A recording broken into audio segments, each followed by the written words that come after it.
Amém. Amém, irmãos? Abra sua Bíblia, lá no Evangelho de Lucas, capítulo 5, verso 1 ao 11. Tem um tema essa mensagem, olha, viva uma vida de vitória, né? Falando em vitória é bom, né? Viva uma vida de vitória, irmãos. Uma vida vitoriosa. Diz a palavra do Senhor, Lucas 5, do 1 ao 11. Aconteceu que Jesus estava junto ao lago de Genezaré, e a multidão o apertava para ouvir a palavra de Deus. Então ele viu 2 barcos junto à praia ao lago. Os pescadores tinham desembarcado e estavam lavando as redes. Entrando num dos barcos, que era o de Simão, Jesus pediu-lhe que o afastasse um pouco da praia. E assentando-se do barco, ensinava as multidões. Quando acabou de falar, Jesus disse a Simão: leve o barco para o lugar mais fundo do lago e então lancem as redes de vocês para pescar. Em resposta, Simão disse: mestre, havendo trabalhado toda a noite, nada apanhamos, mas sob esta sua palavra lançarei as redes. Fazendo isso, apanharam grande quantidade de peixe, e as redes deles começaram a se romper. Então fizeram sinais aos companheiros do outro barco, para que fossem ajudá-los, e foram e encheram ambos os barcos a ponto de quase afundarem.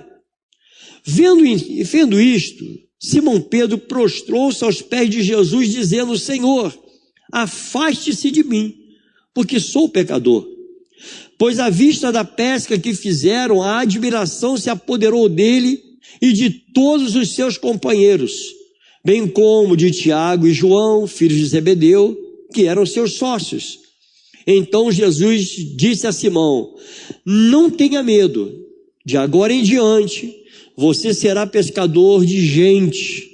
E arrastando eles e os barcos para a praia, deixando tudo, o seguiram.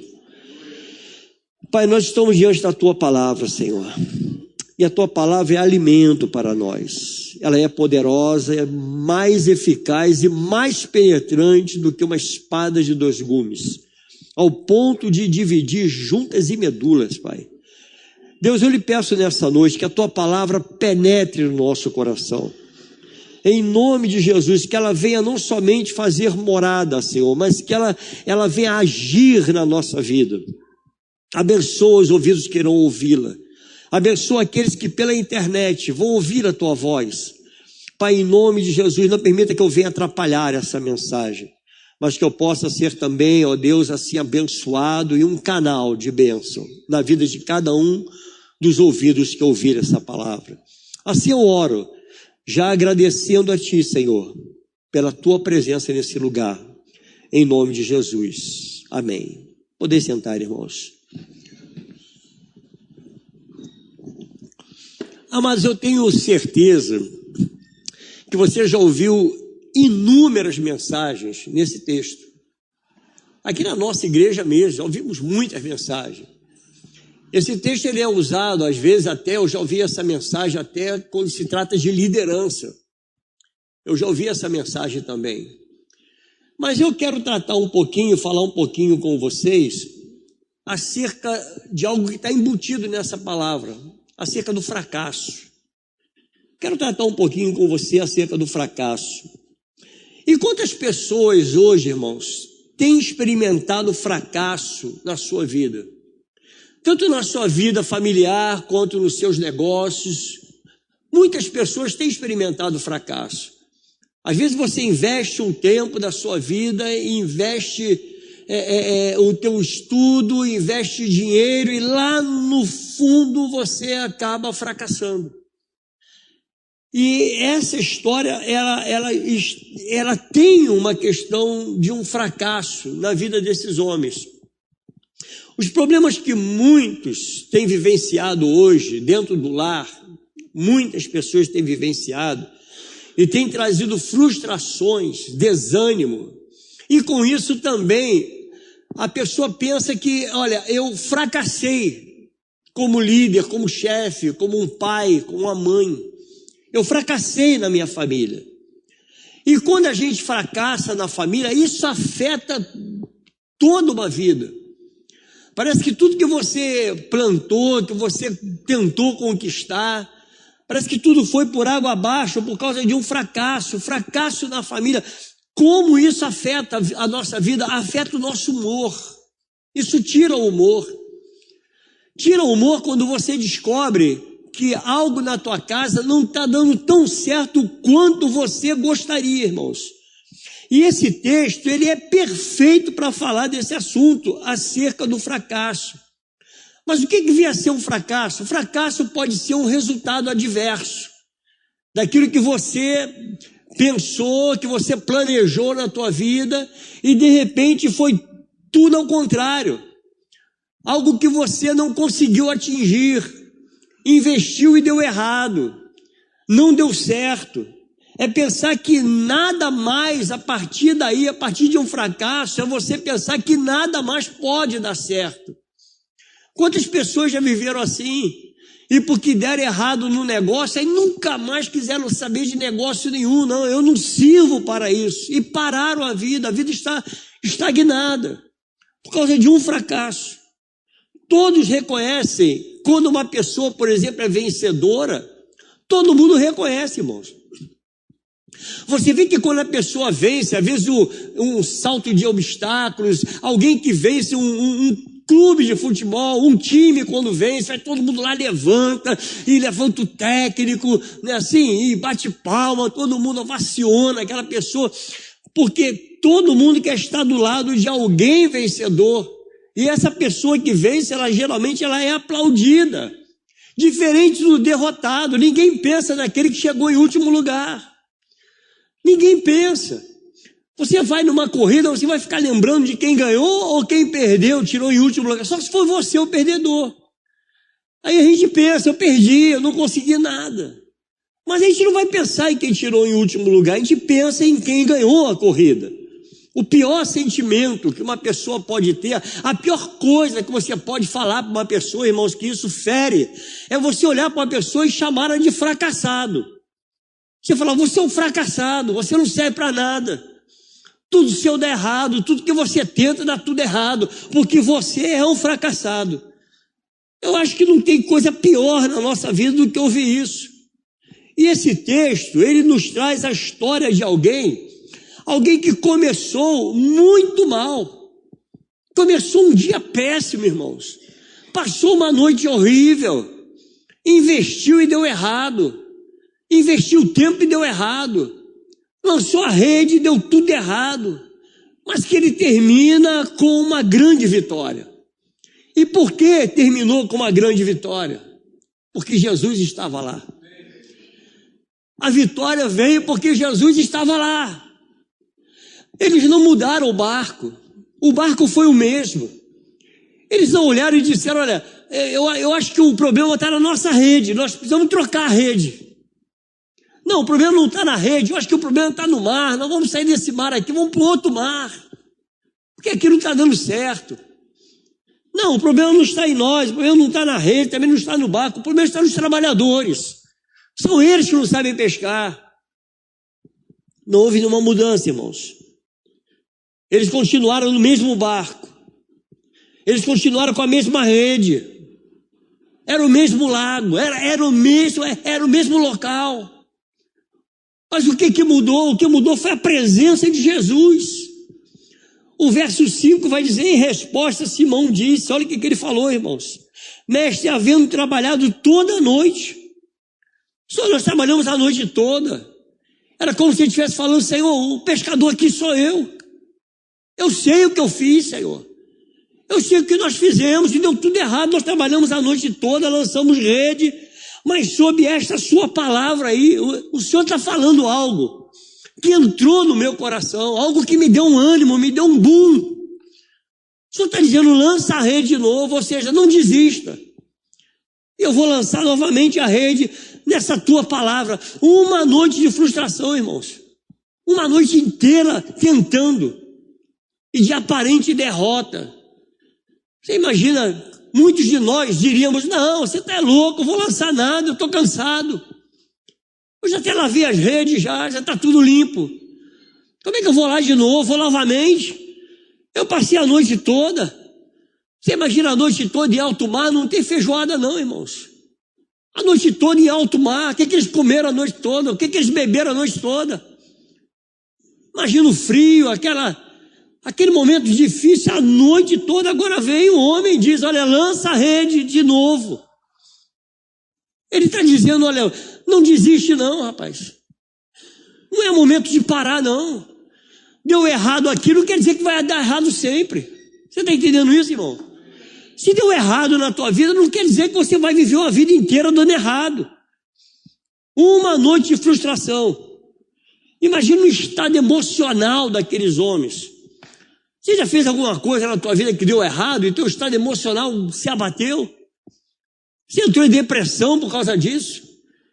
Já houve um momento da minha vida, irmãos. Eu estou em um estado depressivo, que deu errado, algo que eu tentei conquistar, não deu certo, e aquilo me abateu violentamente. Eles deveriam ser os melhores pescadores daquela região. Eles deveriam ser os melhores. Eles estavam ali para fazer exatamente o que eles sabiam fazer. Tinha os melhores materiais. Não era um barco qualquer, não era uma redezinha qualquer. Ele tinha tudo certo, e os cuidados que eles tinham com o material, porque ainda lavaram as redes ainda, nós vamos lavar, nós vamos cuidar. Tudo isso. E eles assim, mesmo com tudo organizado, eles passam por um momento de fracasso. Olha o que diz o verso 4, irmão. Quando acabou de falar, Jesus disse a Simão: leve o barco para o lugar mais fundo do lago. Então lance as redes de vocês para pescar. Por sabedoria e obediência à palavra dada por Jesus, querido, ele lança as redes. O que começou um fracasso, agora termina em vitória. Guarda essa palavra para você. Começou um fracasso, mas não quer dizer que vai terminar fracassado, querido. Não quer dizer que vai ser o fim. Isso só foi o começo. E porque começou não dando certo, você acha que a tua vida vai dar errado a vida inteira? Não dá errado, não vai dar errado a vida inteira. Eu sempre digo, querido, que nós já somos vencedores desde o ventre materno. Quantos espermatozoides morreram e você que está aqui conseguiu perfurar um óvulo, irmão? Você imaginou isso?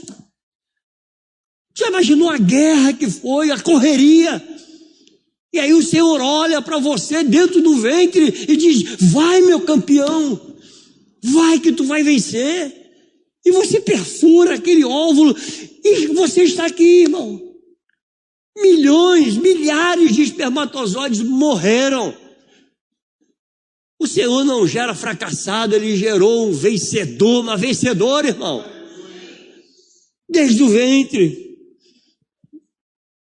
Ter experimentado o fracasso não significa que você é um fracassado. Não significa que a vida vai terminar em fracasso. Fracasso, querido, é ter um alvo e não alcançar. Pergunta para um médico, por exemplo, que começou uma operação, pensando que tudo vai dar certo. Eu estou operando, vai dar certo. Eu vou gerar vida nessa vida, aonde não há mais nenhuma possibilidade. O médico mete a mão, opera e no final vem o óbito. Pergunta a ele o que é o fracasso. Pergunta a esse médico. Pergunta ao Rubinho Barrichello. Quantos se lembram dele, que foi chamado várias vezes de Rubinho Pé de Chinelo? Lembra disso? Coitado, irmãos. Como foi estigmatizado esse rapaz. Várias vezes viu todo mundo sair na frente e ele tentou arrancar, pronto, o carro quebra. Meu Deus, pergunta a ele o que é fracasso. Sabe, a gente tem que pensar, o que será realmente um fracasso? Pergunta a um técnico de futebol. Eu não vou falar de time nenhum não, irmão, eu prometo. Quando vê o seu time lá, descendo lá na segundona, quarta, pendurado lá, tu imagina, pergunta para esse técnico. O que é um fracasso? Ele vai dizer: fracasso é isso, é a gente tentar lutar a vida inteira, tentar lutar por um time e dar tudo errado.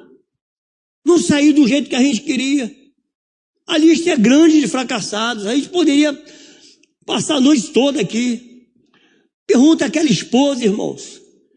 Pergunta aquela esposa que dedica a vida ao marido e quando ela chega a um determinado ponto da sua vida, ela vê que o coração do marido não lhe pertence mais.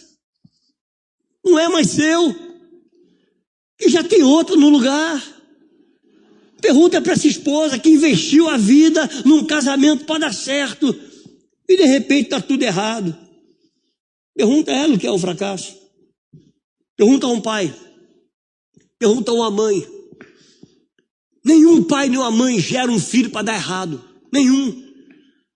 A gente quando gera um filho, eu não sei se foi com você a mesma coisa que foi comigo, a gente já começa a programar, não, vai crescer, vai ser uma engenheira, vai ser um advogado, sabe, vai tomar o primeiro lugar, a gente se programa isso, irmão. Ninguém gera um filho para falar assim, esse aqui vai ser um safado, sem vergonha, né? Já viu alguma mãe botar a mão na barriga de um filho e falar isso? Isso aqui não vai valer nada, isso aqui vai ser um 7-1. Apesar de 7-1 hoje no país tem mais valor do que aquele que é honesto. Isso aqui vai ser um 7-1. Imagina, conversa com essa mãe, com esse pai, que gerou um filho com amor e de repente o filho está lançado nas drogas, irmãos. Está lá no mundo, está no pecado. Tu imagina um negócio desse. Isso gera um sentimento de quê? De fracasso. Mas o fato de ter fracassado não quer dizer que você é um fracassado ou uma fracassada, irmão. Não quer dizer isso. Isso foi um momento só. Assim como houve um momento na vida daqueles homens. Muitos sabem o que é fracasso. O fracasso pode se tornar um degrau para que você suba, para que você vá adiante. Pode ser um degrau para o sucesso. O texto que nós lemos nos dá essa lição. Que o fracasso ele pode ser um degrau, não é o fim. Você crê nisso, querido? Que o fracasso não é o fim? Um fracasso não é o final. Há momentos que nós damos o nosso melhor e mesmo assim não é o suficiente. Pense nisso, pensa no sentimento de Pedro, irmãos. Pensa naquele sentimento, você ter se esforçado a vida toda para progredir e deu errado. Se esforçou, lutou. A impressão que dá é que nada mais vai dar certo. Nós estamos vivendo momentos muito difíceis, irmãos. Eu nunca vi um momento tão difícil quanto esse que nós estamos vivendo. Um momento até para investir é duvidoso. Você fica pensando o que eu vou investir, o que eu vou fazer, qual o passo que eu vou dar amanhã. Será que eu devo investir ou não? Será que eu devo abrir uma empresa ou não? O que eu devo fazer da minha vida? Será que eu sigo ou eu paro? Mas a gente precisa aprender. Se o ambiente não está fácil para os negócios, se não está fácil na família, você pode parar para pensar, irmãos, na vida espiritual, as coisas andam pior ainda. Como tem gente fracassada espiritualmente. Estamos cercados de pessoas fracassadas espiritualmente, irmãos. Como nós temos visto imoralidade nesse mundo. Eu nunca vi um período de tanta desonestidade quanto eu tenho visto. Tanta desonestidade. Estávamos conversando isso agora dentro do gabinete. Irmão, acabou. O mentiroso passa a ser verdadeiro. Verdadeiro é mentiroso. Olha uma coisa louca, irmãos. Que mundo louco que nós estamos vivendo. Que mundo. Mundo de adultério. Um mundo de crianças rebeldes. Quanta rebeldia, eu nunca vi. Tudo rebelde. Criança rebelde. Todo mundo respondendo todo mundo. Parece que a gente olha assim e diz, quem é que fracassou? Fomos nós, foi o país, foi o Estado, quem fracassou? Quem fracassou? O pior é que isso a gente vê às vezes acontecer dentro da própria igreja, irmãos. O fracasso dentro da igreja. Quantos líderes que foram bons líderes e nós hoje vemos o fracasso. Ministros de louvor que começaram a vida muito bem, estão terminando muito mal. Mas eu preciso, juntamente com você, aprender a lidar com o fracasso. Isso vai sempre existir. Todos nós estamos sujeitos a fracasso, irmãos. Todos nós, ninguém aqui está livre de passar por um momento de fracasso. Mas o fracasso ele é um degrau para a mudança na vida. Faça de um momento seu de fracasso para que ele sirva de um degrau, para que você vá mais adiante. Se você quer transformar a sua vida de fracasso, aprenda com Pedro, que passou por um momento muito difícil. E uma das coisas que eu aprendo com ele, a primeira coisa que eu aprendo, você precisa da presença de Jesus. O que nós precisamos? Presença de Jesus. A diferença entre o fracasso e o sucesso é a presença de Jesus. Essa é a diferença. O mar era o mesmo, a rede era a mesma, o barco era o mesmo, os trabalhadores eram os mesmos, mas o que é que mudou? O que mudou foi a presença de Jesus. Eles não mudaram os trabalhadores. Não adianta mudar de marido, não adianta mudar de esposa. Você tem que mudar a sua vida. Nós que precisamos mudar. Não adianta você falar, não, eu vou mudar de lar, esse lar aqui não está bom não, eu vou para outro lar. Eles não mudaram. O que mudou foi a presença do Senhor. Trouxe para si, Jesus estava ali. Aonde Jesus está, irmãos, não pode dar errado. Você entende isso? Aonde Jesus está, não pode dar errado. A solução não é mudar a esposa, não é mudar o marido, não é você pegar seus filhos e jogar no olho da rua. Não é isso que muda. O que muda é a presença de Deus. É Deus que muda. A diferença entre a primeira e a segunda pescaria. A primeira pescaria, Jesus não estava. Foi com a própria convicção. Foi com o meu desejo, é aquilo que eu quero. Eu vou lançar rede aonde eu bem entendo. Eu vou fazer do meu jeito. Do seu jeito dá errado, querido. Faça do jeito de Deus. A segunda pescaria, quando Jesus entrou no negócio. Ele falou, lance a rede. Lance a rede. O que Pedro falou para Jesus? Olha, nós já fizemos isso, porém, há uma grande diferença. Nós fizemos isso sem a tua palavra, sem a tua presença, mas pela tua palavra. Por isso que o Senhor está falando, eu vou lançar de novo a rede. Quando Jesus chega, a ambiência muda, irmãos. Quando Jesus chega, a vida muda. A família é transformada. Uma igreja só é transformada pela presença de Jesus. A presença de Jesus muda o ministério. Muda tudo, querido, muda tudo. A presença de Jesus na sua vida, tudo muda. Com Jesus, toda a família é transformada. Uma empresa é transformada. Cada presença de Jesus. O que traz a desordem na família é falta de Deus, irmãos. Falta de Jesus. Faltou Jesus, parece que a coisa vai degringolando. Quando Jesus chega, irmão, é outra ambiência. E não é a gente pensar em Deus do céu, não é o Deus de domingo, não é esse Deus domingueiro, não é o Deus das páginas da Bíblia. Entenda bem o que eu vou lhe dizer. Não é o Deus que você tem apenas dentro da página da Bíblia. Não é o Deus que você carrega no seu peito como se uma cruz, como um símbolo de Jesus. Não é esse. O Jesus é o Jesus real. É aquele que salta das páginas da Bíblia e se torna real na sua vida. É a presença desse Jesus que transforma toda uma ambiência. E não adianta você ser PhD em Bíblia, se você não pegar esse Jesus que está aqui dentro e fazer dele real. É real. O Jesus que nós pregamos, ele é verdadeiro, irmãos. Então faça desse Deus o alvo da tua vida. Jesus é real porque ele é vitorioso, ele é ressurreto, ele é o Rei dos Reis, ele é o Senhor dos Senhores, ele é o nosso Deus, o Todo-Poderoso, ele é aquele que ressuscita mortos. Aonde Jesus chega, a morte sai. Você sabia disso, querido?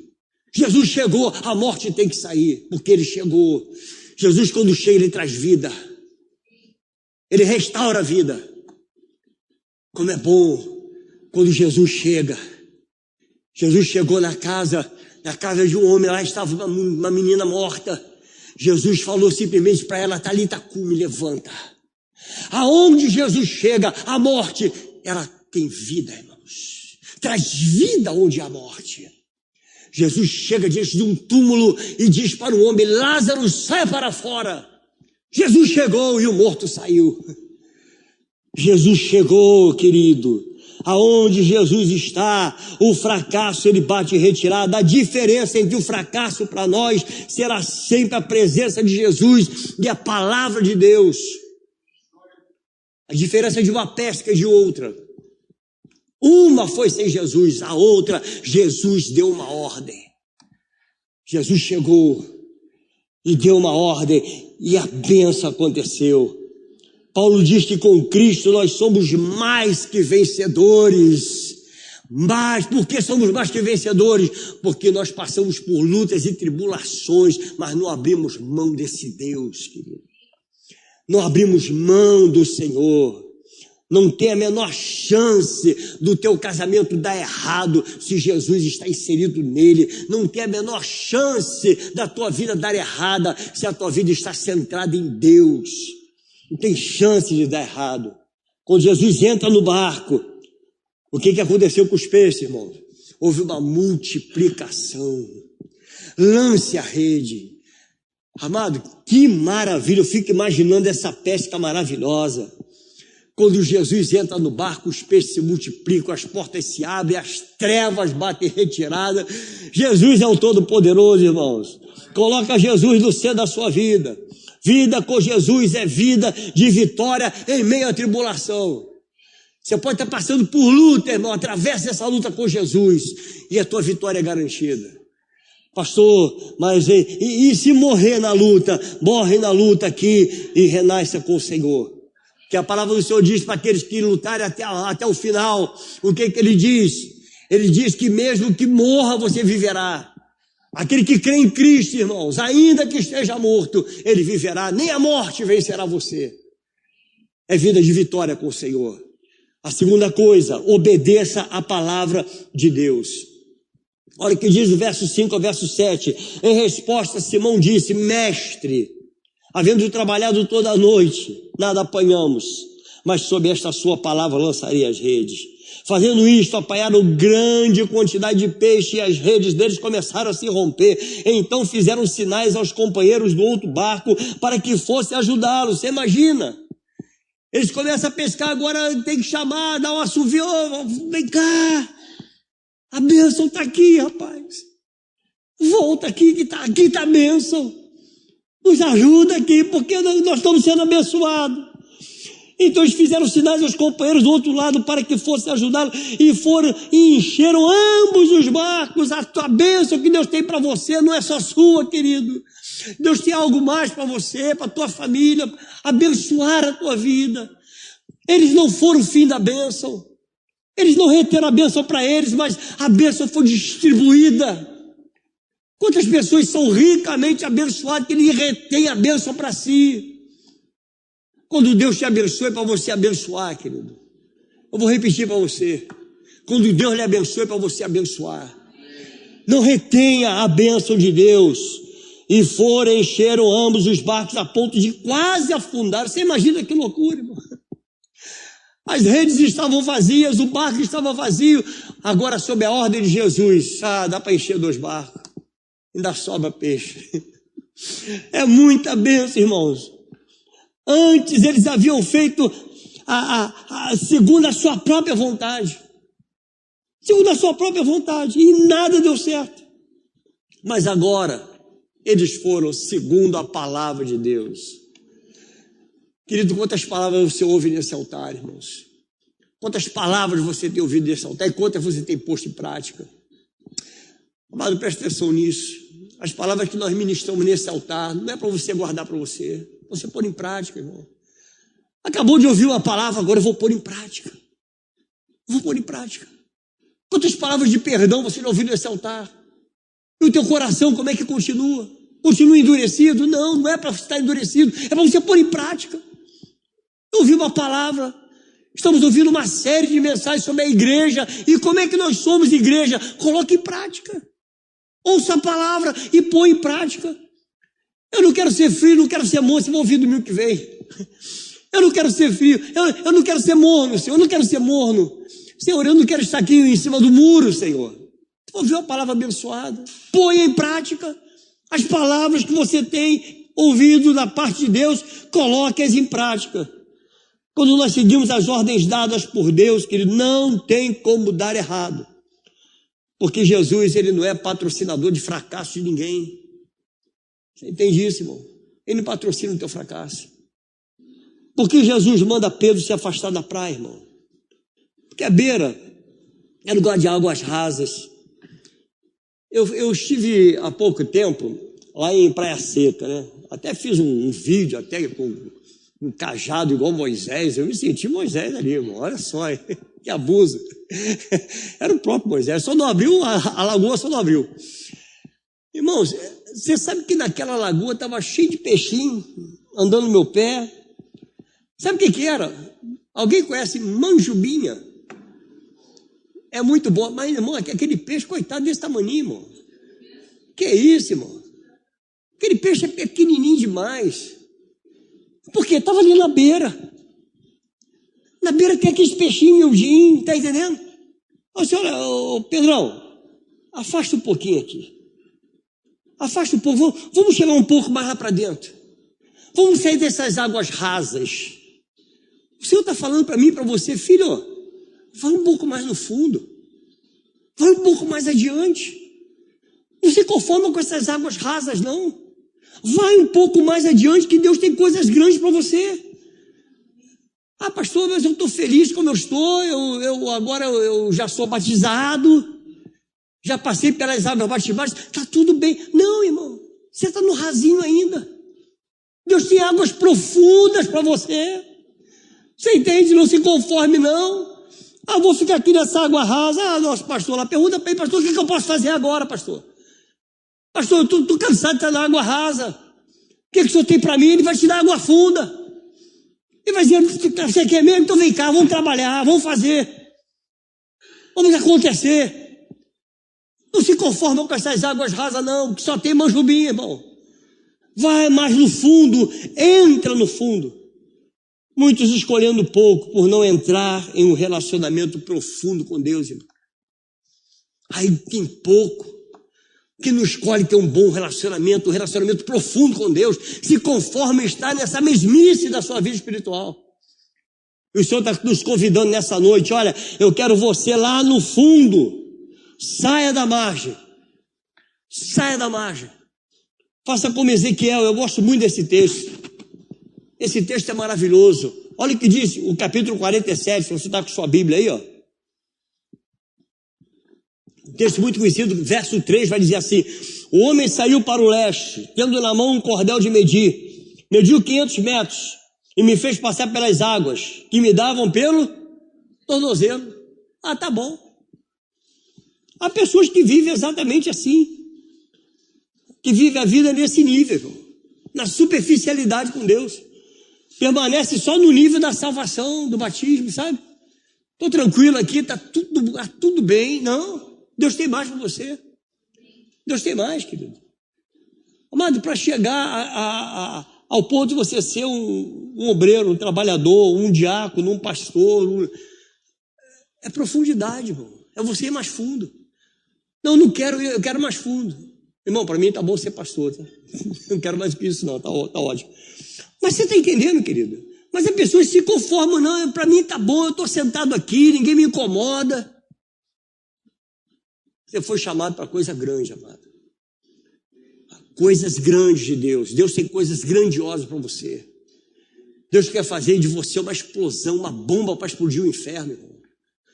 Você consegue entender isso? Deus quer transformar a tua vida. Quer te transformar. Olha o que diz a parte A do verso 4, irmão. Mediu mais 500 metros e me fez passar pelas águas que agora dava no joelho, ou seja, está ficando bom. Agora a água já está no joelho. Isso representa o tipo de cristão que está em conformidade para se reunir religiosamente. Ou seja, toda semana eu estou lá, de domingo a domingo. Eu estou lá, mas ainda continuo com as águas só no joelho. Para mim está bom. Aí a parte B vai dizer: mediu mais 500 metros e me fez passar pelas águas que agora me dava na cintura. Está ficando melhor ainda. Já estou na profundidade. Isso representa mais ou menos, querido, 3/4 do corpo, que já está dentro d'água.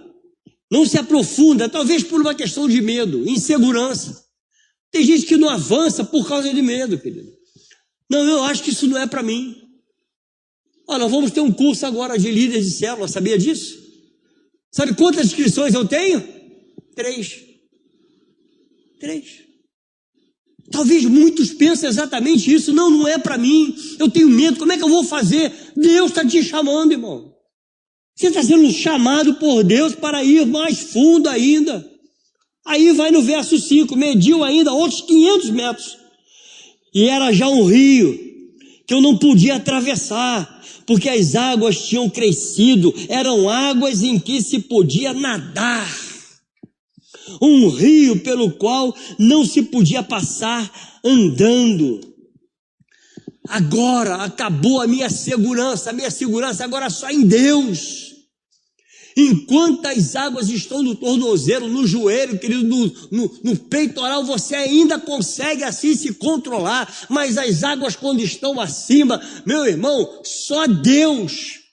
Agora é você e Deus segurando na sua mão e dizendo: filho, não tema que eu estou com você em alto mar. Vai mais adiante. Não para com a tua vida não, querido. Deus tem coisas grandiosas para nós. Deus tem coisas grandes para você. Não há mais contato com a terra, irmãos. Agora é você e Deus. Pensa nisso. Deus nos chamou para viver uma vida de dependência dele. Isso só é possível pela palavra de Deus. Foi o que Pedro fez. Olha, sob a tua palavra. Ou seja, agora eu dependo dessa tua palavra. Eu sou totalmente dependente de ti. Nosso Jesus, ele é onisciente, onipotente, onipresente. Ele sabe de todas as coisas. Ele sabe o que você necessita, o porquê que você está aqui hoje. Ele sabe. Mas ele está dizendo para você: olha, você precisa seguir a minha palavra. Para de fazer as coisas pela sua própria vontade. Decidir a sua própria vida. Quem decide é Deus, irmãos. E para nós fecharmos a terceira coisa, Deus nos quer abençoadores. Capítulo 5 de Lucas, que nós lemos no verso 7, vai dizer: então fizeram sinais aos companheiros do outro barco para que fossem ajudá-los e foram e encheram ambos os barcos. Nós não somos, como eu disse, o final da bênção, irmão. Olha o capítulo 12 de Lucas, verso 16 ao 21. E Jesus lhe contou ainda uma parábola dizendo: o campo de um homem rico produziu em quê? Em abundância. Não dá uma impressão de muito peixe? Muito. É abundância. Então ele começou a pensar. O que ele pensou? Que farei, pois, para ajudar os meus irmãos aqui da igreja? Está escrito aí, irmão? Está escrito isso não, irmão. Olha o que ele pensou. Que farei? Por não ter onde armazenar a minha colheita. Até que disse: já sei. Destruirei os meus celeiros, construirei outros maiores, e aí armazenarei todo o meu produto e todos os meus bens. Pronto. Agora eu abro o meu closet, eu tenho 300 pares de sapato. Agora eu abro o meu closet, olha, eu tenho aqui, olha, 200 camisas. Tem gente que só acumula para si, irmão. Mas agora eu preciso de um outro armário, sabe? Que eu vou comprar mais 150. Que eu estou sendo abençoado, então eu quero aumentar o meu armário. Eu quero aumentar os meus celeiros. Porque eu quero ser abençoado. O que ele disse? Já sei, destruirei os meus celeiros, construirei outros maiores, e aí armazenarei todo o meu produto e todos os meus bens. Então direi à minha alma: você tem em depósito muitos bens para muitos anos. Descanse, coma, beba e aproveite a vida. Não foi assim não. Olha o verso 20. Olha o que diz o Senhor: mas Deus lhe disse. O que chamou ele, irmão? Louco! Você é louco! essa noite lhe pedirão a sua alma. E o que você tem preparado, para quem será? E agora? O que adianta todo esse teu celeiro? O que adianta toda essa sua riqueza, se ainda hoje pedirão a sua alma? Assim é o que ajunta tesouros para si mesmo, mas não é rico para com Deus. Amado, Deus deu com sobra para ele dividir com os outros. Mas vivemos numa época de egoísmo total, irmãos. Só queremos acumular, acumular. Como somos incapazes, às vezes, de abençoar um necessitado, querido. Aprenda com Pedro, aprenda com ele. Esse homem, ele tinha a pesca garantida. Por quantos dias mais ele tinha garantido a venda de peixe? Ele era pescador e vivia disso, irmãos. Você está entendendo isso? Ele poderia ter acumulado tudo para si, mas ele não fez isso, não fez assim, para nos dar uma lição nessa noite. Dizer para mim e para você: o Senhor vai te abençoar, porque Deus é abençoador mesmo, mas não guarda a bênção para você, querido. Não guarda a bênção para você. Tudo que nós temos nessa terra, quando você baixar a sepultura, tudo vai ficar aqui. Eu tive um amigo de infância, que o pai dele tinha um carro desses tipo... esqueci o nome do carro, um carro enorme, antigo, com aquele rabo de peixe enorme. Eu acho que era um Chevrolet da época, mas lindo o carro, inclusive foi o carro do meu casamento. Eu fui lá e o rapaz me serviu de motorista. O pai dele nunca deixou ele tocar naquele carro, nunca. A única coisa que ele fazia, pastor Manuel, era limpar o carro para o pai. Ia lá, passava um pano, lavava. O pai dele morreu, irmão. O pai dele morreu. Primeira coisa que esse jovem foi tirar o carro da garagem e ir para o velório do pai com o carro do pai. O carro passou a ser o carro dele, o carro de negócio dele. Ele alugava carro para casamento. Não levou o carro. Tudo que nós acumulamos aqui fica.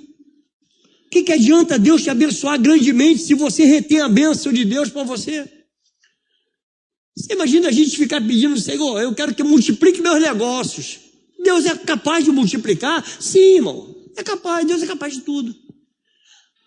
Mas quando o Senhor pegou 5 pães, 2 peixinhos lá e deu graças ao Pai, o Pai multiplicou, o que ele fez com esses pães? Pronto, agora distribui para o povo. Distribui. Se Deus multiplicar os seus negócios, como você tem orado, a quem você tem abençoado? Quem você vai abençoar? Você está entendendo isso, mano? Deus multiplica, multiplica. Agora para quem? Para você? Deus faz.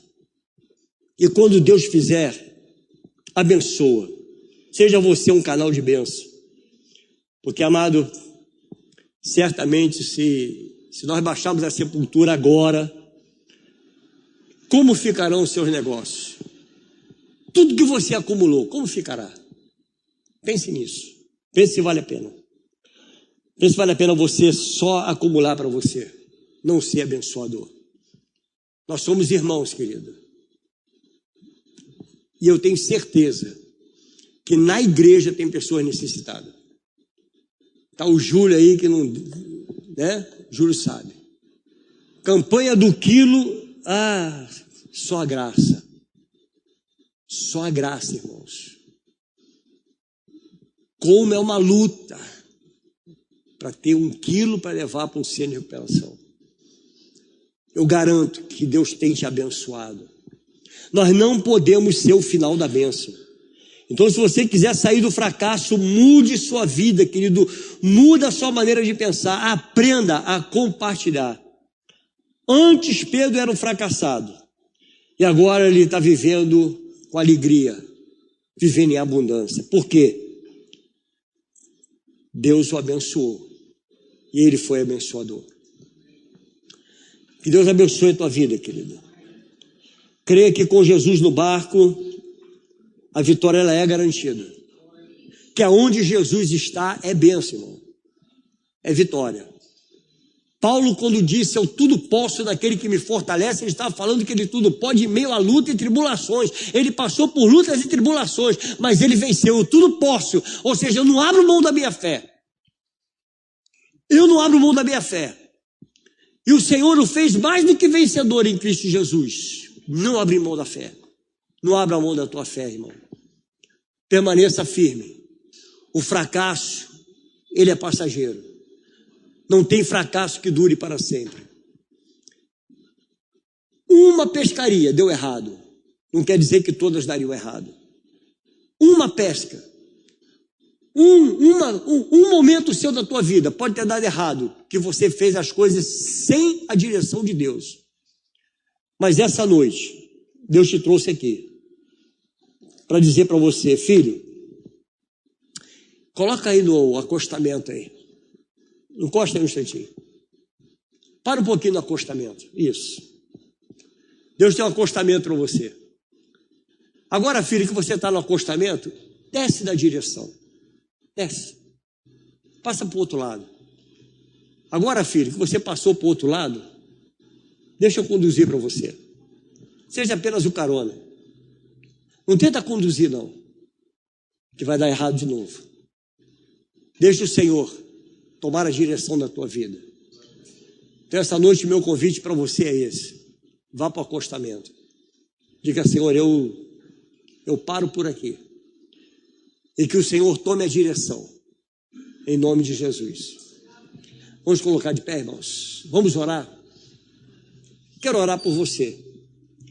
Mas eu gostaria que você colocasse diante de Deus o teu fracasso, mas que te trouxe aquela ferida no teu coração. Você dissesse, Senhor, eu não quero viver com isso mais. Eu sei que o Senhor tem coisas melhores, o Senhor tem coisas maiores, o Senhor tem coisas grandiosas para a tua vida. Não é esse fracasso que vai te fazer e pode fazer você paralisar. Não. Não faça desse fracasso o seu pior inimigo para você parar a tua vida. Não. Mas coloca diante de Deus agora e diga, Senhor, eu tenho sonhos, mas que não sejam meus sonhos. Sejam teus. E que os sonhos de Deus sejam reais na tua vida. Começa a falar com Deus agora, querido. Começa a pedir para o Senhor. Senhor, em nome de Jesus, eu creio, Deus, que tudo é possível quando nós cremos e confiamos na tua palavra. Mas eu estou aqui, Senhor, diante de pessoas que talvez tenham tido um fracasso na sua vida. Esse fracasso, Deus, foi apenas um momento. Mostra para o teu servo e a tua serva, Deus, que foi apenas um momento. Isso foi passageiro. E a vida agora é outra, Pai. Ó Deus, em nome de Jesus. Ó Deus, que nós venhamos a tomar uma nova posição. Abençoe esse teu servo, a tua serva, Pai, para que nós possamos ir um pouco mais além do que está com as águas apenas no tornozelo, Pai. Nós queremos mais, Senhor, queremos mais de Ti. Queremos mergulhar nesse rio, Senhor, e viver apenas da Tua dependência. Abrimos mão agora, Senhor, da direção da nossa vida e pedimos a Ti, Senhor, dirige, Pai. Dirige a minha vida, dirige a vida dos meus irmãos, dirige o ministério dos meus irmãos, Pai. Ó Deus, dirige, Senhor, os líderes de célula, que eles não sejam os líderes, mas que o Senhor lidere por eles. Em nome de Jesus, que o Senhor tome a frente agora. E se há alguma soberba no coração, Pai, que isso seja extraído, em nome de Jesus, porque a soberba leva ao fracasso. A soberba leva à ruína, Pai. Não permita que o nosso coração seja soberbo, mas que possamos ter a humildade, Senhor, e nos diminuirmos nessa noite, para que o Senhor cresça. Obrigado, Espírito Santo. Obrigado pela Tua presença aqui. Eu te agradeço pela vitória, Pai. Em nome de Jesus. Amém.